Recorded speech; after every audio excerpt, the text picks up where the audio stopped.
Hey, cats and kittens. This is Eric with the Future of Fitness podcast and the Fitness Marketing Alliance. And in this episode number 5, I get the pleasure of talking to Luke Kayyem. Now, I've known Luke for a long time. I've known him probably since circa 2009, 2008. And I've seen a lot of evolutions of what Luke is. But there's one thing that's consistent is this guy is tenacious. He is definitely a serial entrepreneur. He's not scared to stand up against the big guys, and I truly admire him for that. He's gone from fitness professional, competitor, to facility owner, to multiple facilities, and now he's come kind of full circle, and he's really honing in on his focus, which is now the Fittest Tribe Alive and LukeKayyem.com. So he's going worldwide with his talents and skills, primarily focusing on helping men. And it's really interesting the way he's doing it. His words and his actions are evident of what kind of passion he brings towards this. And, you know, he's a stout family man as well. So this is very much worth a listen. And there's a lot of tidbits in here, especially identifying who your ideal client is and how important that is and speaking to that person. And I hope you enjoy it. This is Luke Kayyem.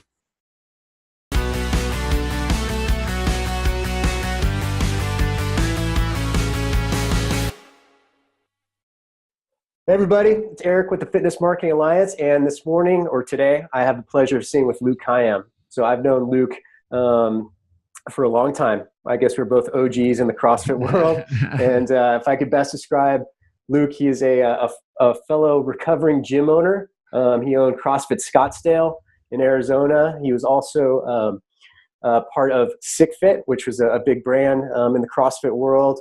And now he is the CEO and founder of Fittest Tribe Alive. And Luke, welcome. Thank you for being on. It's great to have you.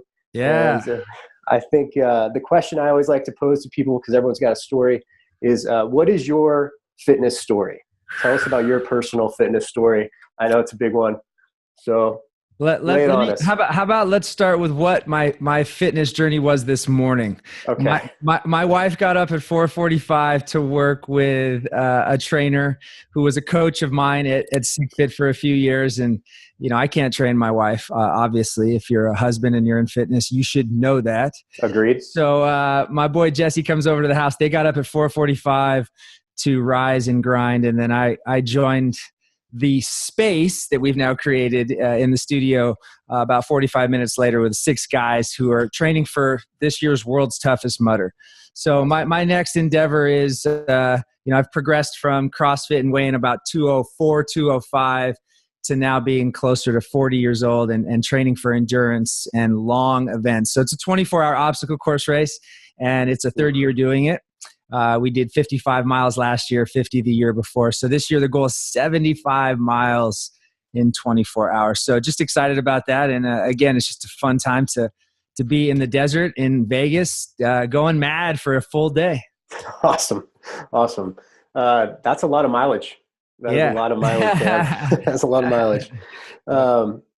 Luke, tell me about what you're doing now. What is the Fittest Tribe Alive?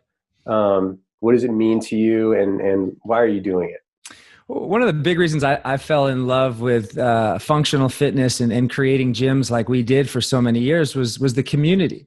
And, you know, selling my brick and mortar and moving on into high performance coaching, it was a natural progression because obviously, you know, from being a coach for so long, you do more than just teach people about exercise. There is a life coaching component that's built in to what it is we do. We work with people. We spend time with people. And during that time, you get to know them. So my mom was a psychotherapist. I grew up. My fitness story goes way back to being an only child with a single parent who was much older than me. She had me at 43 years old. And learning to just play by myself, play sports, learning to throw a curveball, learning to play baseball, learning to play football, a little chip on my shoulder because I didn't have anybody around. So training and coaching was a natural progression for an only child growing up without a dad who loved sports because I would coach and train myself. And doing that for so many years, that next evolution was, okay, right, I want to continue coaching and training people, but with more than just their overall physical aspect. I want to coach them on being physically and emotionally stronger. I want them to be more fit in everything they do, in their relationships and in their business and in the time that they spend. I want to give them all the tools that I've used over the years personally for my own personal development, and then share that with that, and then throw in the community aspect. So that's really what the big thing was having a community and having a group of people. I'm now focused on coaching and training specifically men, husbands and fathers, because we struggle more than we ever get an opportunity to show. It's our job to just handle things and keep our chin up. But really deep down inside, we all struggle with what everyone struggles with in life. Am I good enough? Am I great enough? Am I doing enough? Am I making enough money? Am I getting enough sleep? Am I telling my kids I love them enough? It's that ultimate question is, what is my purpose? And I've been fortunate enough to find my purpose after 38 years in life, and been doing it for most of our adult life. You and I have been coaching for 10, 15, 17 years, but being able to give our demographic, you and I, the 29 to 45-year-old male who wants to be healthier, who wants to be happier, who wants to make more money, who wants to not chase, finances, but wants to chase more, and that constant challenge to become better and improve every single day. So the Fittest Tribe Alive was really just a collaboration of that. It was a community. But ultimately what I'm doing now is working one-on-one or even in small groups. Got a bunch of really successful men's mastermind groups. So groups of 5 or 6 guys that are working together 90 days at a time, and we're getting on this platform Zoom, and we're having these coaching calls, and we're telling our story. And what you're seeing is these guys, myself included, because I'm part of it. There's nothing I've ever programmed for anybody, from a 24-hour World's Toughest Mudder to a 55-hour Kakko row to 1,000 burpees to 1,000 pull-ups and 1,000 push-ups that I don't do myself, right? You know about those coaches. The coaches that tell you to go run 18 miles and then they, go warm up with 18 miles. Right? We know about those guys. Oh, yeah. I never wanted to be one of those coaches. I'm not one of those guys. So anything that I program for somebody, whether it's physical or it's emotional or it's mental or it's spiritual, I also am doing it myself. And that's it. That's a key takeaway to hiring or even finding the right coach for you is does he doing the work too? Or is he just telling you what to do? I got to have a coach who does the work. I got to have respect for that person because I know he's gone through what I'm about to go to. He's experienced it himself. So that's what we're doing. We're making people better like we always have been, Eric, like you have been. We're just doing it in a different way. We're doing it now globally. It's really, really awesome that we can, be this close to each other, even though we're miles away. I've got a client I'm working with in South Korea. Again, a former gym owner who wants more from himself, wants more from his business. Been in the functional fitness space for over 10 years and finally realized this was a dead-end road. Where was he going with all this? He can't compete with the 100 million Instagram followers of girls in G-strings doing air squats. So it's a challenge that all of us coaches, especially the male ones, have faced. Like, how do I compete with that? How do I compete with the new shiny box that just opened up across the street? How do I compete with Globo gyms now putting in the same kind of programs that I'm running? How do I compete with no such thing as a non-compete, no territory rights? How do I compete with any of that stuff?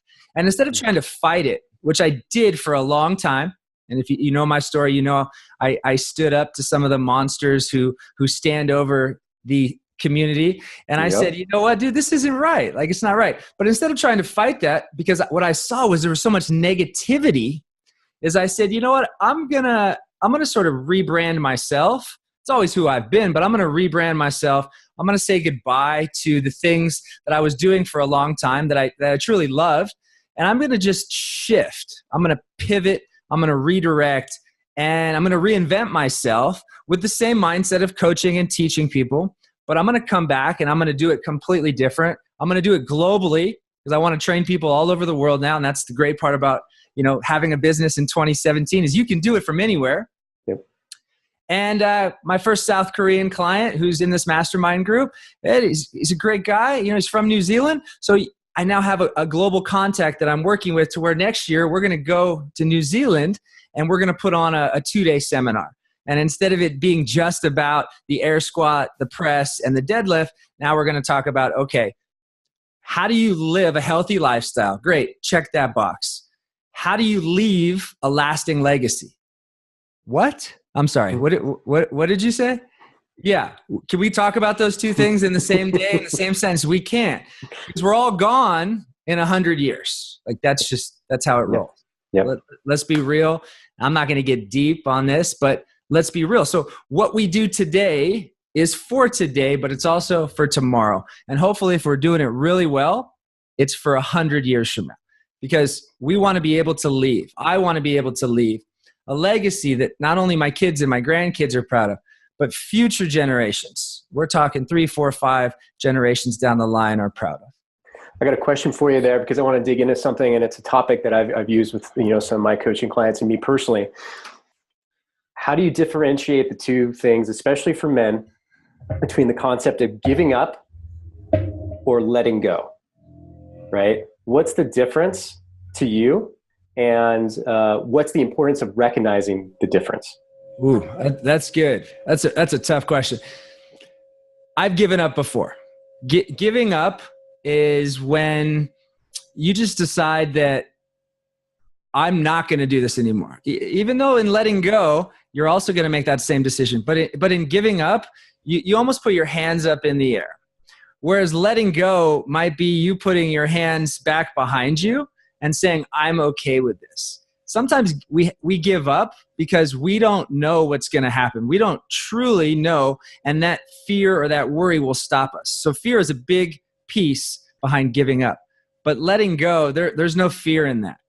You're deciding to let go. We had a guy yesterday, my friend Cody, who I'm talking about, who would be great for this show, by the way, and I'm going to have to introduce you. I told him yesterday, I said, man, I could just listen to you talk for hours. He's got this strong accent, bulletproof chin, just rock solid guy. He opened up about his childhood for the first time since he was 9 years old.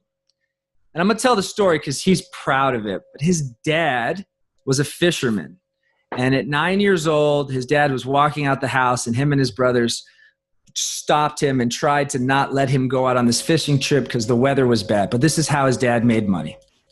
Long story short, 9 years old, his dad never comes home. He never comes back from that fishing trip. He died in the ocean. It's the first time this grown man at 38 years old had told this story since he was 9 years old. And he told it to a group of men like you and me in a room just like this, all of us being in different cities and different states and different locations around the world. He let go for the first time in 35 years, something that's been haunting and tormenting and pulling at him and that caused him to make bad decisions when he was younger. He let go of that. He didn't give up. He may have given up for the last 35 years as to what happened. He was really young when it did, but it affected him. It haunted him. Obviously, it's really hard for boys to grow up without fathers. That's just the pure truth behind it. I grew up without one, so I went wild. I got loose, and most kids do because there's not somebody there to double, triple check on them. Right. So that's been my mantra in life, is to let go. We've got to let go of everything, all baggage, all stress, all pain. Here's the big one, all negativity. When I came back and reinvented and said, okay, we sold the gym in 2016 in June. Here we go. It's 2017. What are we going to do here? A series of events happened to me that unfolded. Obviously, everybody goes through stressful times, through hard times. But this series of events was like, this was my sign. This was my affirmation that I was doing the right thing with selling my business and moving on into a new digital world. Went to Kilimanjaro, climbed it, 19,341 feet. Again, a series of events unfolded getting there. The Mac broke. I missed my flight. My bags were lost. Like you name it. These things happened, but I did it. I got to the top. I waved that flag. I had a sign for my wife and my 2 kids. I came back home. Again, I told that story. A couple days later, my best friend in my wedding dies, 35 years old. He didn't take care of himself the way he should have. 10-year-old daughter, I give the eulogy at his funeral. One dude, me, who obviously has no challenges standing up and talking to people, but when my best man's 10-year-old daughter's in the front row and I have to look at her and give this final story about a human being, it was like, can I cuss? Mm-hmm. Fuck. All right. Somebody or something is challenging you to take this role, to take it even bigger, to do what you've been given, the talents that you have, that you've created, to now do it and do it bigger and better than ever. And then my son and I go to the Grand Canyon on the snowiest, wettest, coldest day, and people say, don't go, you'll die. He's 10 years old. We survive. We come out. My son is now feeling the energy and the positivity that I have. And all these things have started to happen first week of January. And I'm like, okay, this means it's time to push full throttle. It's time to put your foot on the gas and not let up until you hit that goal. What is that goal? What is that target? More, right? More love, more life, more public speaking opportunities, more masterminds, more coaching, more teaching, more seminars, more learning. And you and I have always been a student of the game, obviously, going through the CFLA, the biz program, going through OPEX. Like, you and I have always been those guys who are like more and more and more. And there's a lot of us like that out there. But there's also a lot that aren't doing anything except their job. They are, we'll call them middle-aged now. I know it hurts a little bit, but this is kind of gray if I let it grow out. We're middle-aged men now. That's our demographic. I've embraced it. Yeah, for sure. Right? Yeah. But there's a lot of us who are struggling with life. And that's what we have to become students of, more than our fitness, more than our business, more than our even education. We need to become students of life. So that's what I decided to do. I decided to go all in with the support of my wife and my children and my friends and my family and my community. And I said, look, guys, I love nutrition. I love fitness. And, I love yoga and meditation and breathing. But those are things that you can learn on YouTube. I want to get people to let go. And by letting go, they're going to look at life a whole new way. New patterns are going to be created. New systems are going to be built and designed. And new things are going to happen for the men that decide to change their life, regardless of what it looked like yesterday. There's always ways for us to improve. And too many times we just say, hey, look, I'm good. I got a job that's paying me 6 figures. I'm doing a couple exercise programs. I'm eating, kind of healthy. I'm getting okay sleep. My wife and I go out once a month. I make my kids' games here. But are we doing everything at a high level? Are we overachieving things? And that was my biggest challenge to myself, was why not become extraordinary at everything? Why just be really good at that thing because you like it? Why just do back squats when your front squat sucks, right? We can kind of put it into that same mindset. Why row when we should be running? Yep. Right? For any meatheads on the show that don't know what I'm talking about here, why just bicep curl right when I could be reverse curling and brachial training and trapezius building? You know what I'm saying. I love analogies. A couple things. So this is highly inspirational and highly motivating, especially because I think I would probably fit into your target demographic. I'm going to talk a little bit about the business side of it, because I think there's a lot of really strong lessons in what you're doing right now, especially for a lot of fitness pros who are listening, is that we do a lot of fancy things at FMA with marketing, a lot of digital marketing, SEO, all these things, but there's nothing that can make up for the fundamentals of marketing or just positioning in business. And number one thing we tell people all the time is you've got to know who your ideal client is. Who's that avatar, right? And I think you have explained it in ad nauseum of who exactly you're speaking to. And I'm curious, when you're talking to these people, one of the things we tell our clients is like, what is that person's pain? who is this person? A, what do they look like?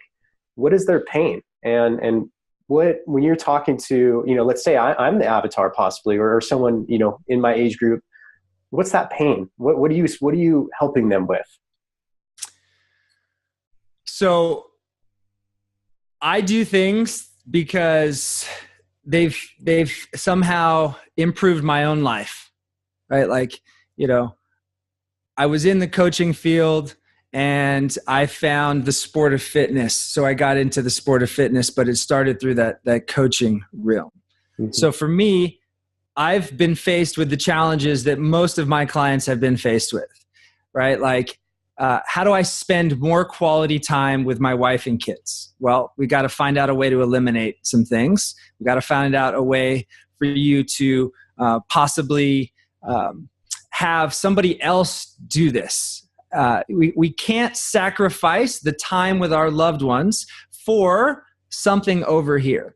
And too often, most guys in this demographic with young kids, they graduated from college, they started their career, they got married, they had 2 kids, and now they're 35 to 38 to 45 years old, and they've gotten out of shape because they've been so busy working, and any extra time that they had on training their body or even their mind, they're now focusing on their kids and their wife. So their health starts to go.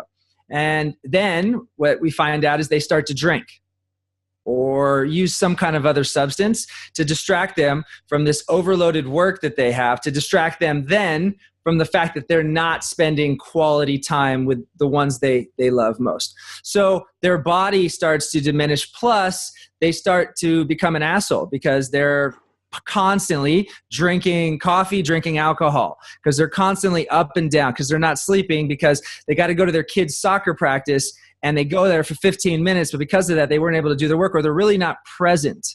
So they stop doing those things. And maybe they go to church, but they're definitely not focusing their own energy on themselves. They're not meditating. They're not praying. They're not taking quality quiet or silence time for themselves every day. They're not moving forward. They're stuck in this place. And what happens is, as you know, life goes by quick. Yeah. Like our parents were right. My wife and I are celebrating our 20-year high school reunion next month. And you're like, 20 years. Like, yeah. Wow. So 20 years went by like that. That means the next 20 are going to go by a little bit faster. So again, if we go back to that, what is my life's purpose? And what is going to be my lasting legacy? These guys, most of them, they're serving one thing. They're serving their finances when they go into that. And that's where you see most guys, they get burnt out, or they decide, look, I'm going to do something else. I'm going to risk what I've built in the past moving forward, because I don't want to miss any more time with my family. Because I don't want to get a divorce and live in the apartments behind my complex while my kids are in their home and my wife and I aren't talking. So we sacrifice things for ourselves, for other people, but really it starts with us. It starts with you. We have to continue working on ourselves and finding ways to improve in everything we do, or else we're going to slowly die. And if you're not growing, you're dying. So these guys, they don't take care of their bodies. They don't take care of their health. They are not taking care of their minds. They're not getting up early because they've had to work late. Whatever the case may be, most guys are not living this completely holistic life. So that's what I try to do, is show them, hey guys, look, you can get up early and I'm going to teach you how. We call these health hacks. And these health hacks will eventually convert into health habits. But in the beginning, it's a hack, right? Well, how do I get more time? There's no such thing as more time. But what we can do is we can find ways to eliminate the time sucks and the time vampires, and we can fill those with things that serve you. We can find ways for you to spend time with your kids and not miss work. So maybe you handle business calls one day a week after school from the park. Maybe you're walking around with your kids. Maybe on Fridays from 3 till 8, your phone, which is one of the greatest distractions we have, is put in a box. And that box, you and your kid design together. And it's called the lock box or the life box or the Cannon's box or the Camille's box, whatever your kids' names may be. Yeah, and during that time, you don't go in there. So these little tools that I've used over the last 12 or so years of being a husband and a father have now given me content. And as we know in the marketing business world, content is king. So I double down on that.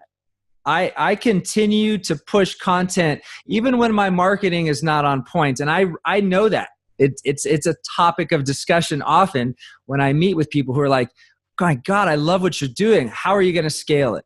And I even had this conversation yesterday, and I'm like, well, I scaled a 750 square foot box into 6 SickFit gyms, and it didn't work out the way I wanted it to. So instead of trying to scale it, I'm going to take the greatest possible clientele, my clientele, your clientele, you and I, the top 1%ers, because most of them are making really good money. They're in business for themselves, or they're an attorney, or they're a financial advisor. They have the ones who have all that extra stress on them anyways, right? So we take that 1% group, we take the top clients, and we now give them everything. We give them every tool on top of what we call extreme accountability, right? You were part of the crew. Missing student phone calls. Hey, Eric, it's Tuesday morning. I haven't seen you in class for a week, bro. Where you been? Oh, thanks for the call, man. I truly appreciate it. I've been busy. Thanks for getting on my ass, right? We did that with somebody's fitness. And because of that, we had better gyms than the guy next door or down the street. We've taken that same proven model of extreme accountability and applied it to people's lives. Are you eating and drinking water and training? Check, check, check. Are you reading and writing and journaling and meditating? Check, check, check, check, check. Are you spending quality time with your wife and your kids? Check, check. Are you serving yourself? Because if we don't work on us, nobody else is going to work on us for us. So now the 1 or 2 check boxes on the weekly phone calls is now 10 or 15. Nice. And it's a constant push. It's a constant nudge. It's relentless follow up and follow through, although the marketing is not completely there. And it may not be for a long time, but I would rather go into a new business and a new venture and put my name on the line with what I know I can deliver and how people can improve versus how nice my logo is or how pretty and shiny my marketing is, because that will come later. I'd hate to have it be the other way around. Right. I agree. And like most great conversationalists I've had on this show, I only got through about 1 question. So I have about 6 more. So possibly we could check in with you in about 6 months again. Dude, but, let's do it. Let's do it.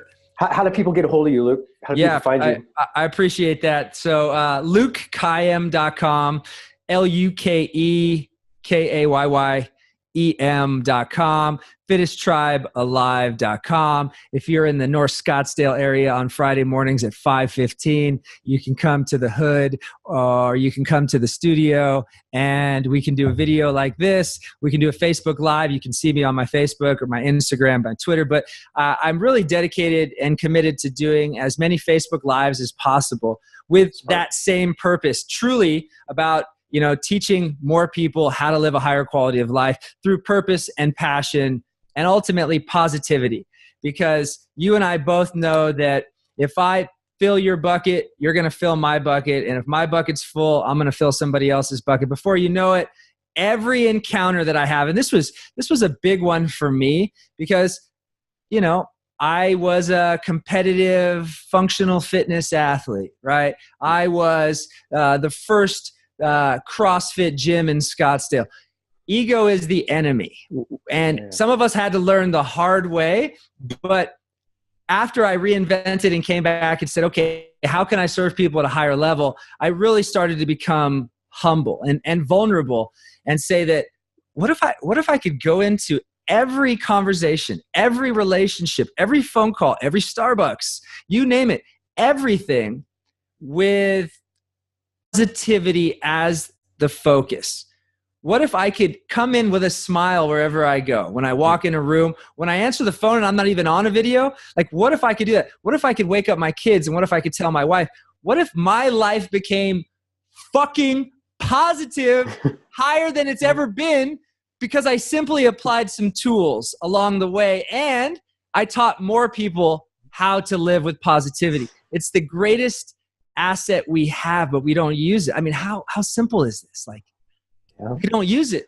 And I didn't use it for a long time. I didn't smile in high school. I didn't necessarily, live the life that I'm living right now. And we all have to stumble sometimes to get to where we are. But because of stumbling, because of falling down, because of temporary defeats and a few failures along the way, we all have the opportunity to come back and be greater than we ever thought possible, than we ever imagined. And that's really what it's about now, is like, hey, man, I haven't seen you in 6-7 years. And now we're on a video call together, and we're both smiling and we're laughing and we're filling each other's bucket, man. And that's what it's all about. It's awesome, man. Brother, keep it up. And, the message to everyone out there, hey, it is simple, but it's not always easy. And that's why it's nice to have a coach. So keep it up, coach. Do the work, man. Appreciate you, Eric. Yeah. Nice all right, talking to brother. you, brother. We'll talk to you soon. All right. Thank you for listening to this episode of the Future of Fitness podcast and webinar series. We're working really hard here to keep great content coming out, and we'd like to express our gratitude by offering you a free 7-day marketing crash course. So here's how you can claim it. If you go to fitnessmarketingalliance.com/free gift, FREEGIFT, and you enter the promo code FITMARK, FITMARK, you can claim it that way.